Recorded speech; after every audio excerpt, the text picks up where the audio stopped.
In the last Q&A, a couple of people have asked me how to breathe while exercising.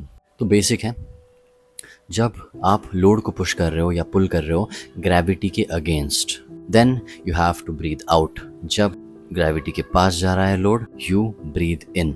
So this is what you follow.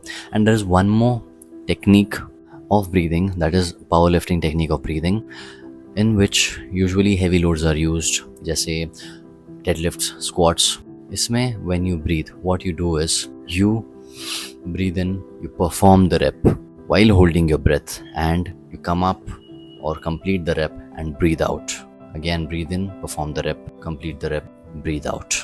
That's how you do it. So ये है, जब आप isolation exercises कर रहे हो या फिर easier loads के साथ कर रहे हो, then you can use this during your concentric phase, you breathe out. During your eccentric phase, you breathe in. Concentric phase is the phase जहाँ पे for example bicep curls में जब आप ऊपर ले रहे हो तब आपको that is gravity के against ले रहे हो, वो concentric phase है, और फिर वापस gravity के पास ले रहे हो तब वो eccentric phase है. ये जिस phase में मुश्किल हो रही है लोड को उठाने में या पुश करने में, उस फेज़ में आपको ब्रीथ आउट करना है एंड ब्रीथ इन करना है, जो फेज़ आपको ईजी हो जाता है. That is again when the load goes back to the gravity. Eccentric phase में आप अपने बॉडी को ब्रेथ सप्लाई दे रहे हो, ऑक्सीजन सप्लाई दे रहे हो, सो दैट आप कॉन्सेंट्रिक फेज़ अच्छे से कर पाओ, एंड वहाँ पे आप ब्रीथ आउट कर रहे हो.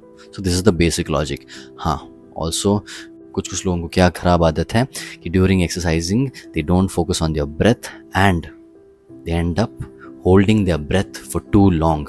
या उन केसेस में उनकी सांस फूल जाती है, उसके कारण उनको एक्सरसाइज रोकनी पड़ती है, not because of the muscle failure और muscle fatigue. So this is how you breathe while exercising. For more such tips, follow me.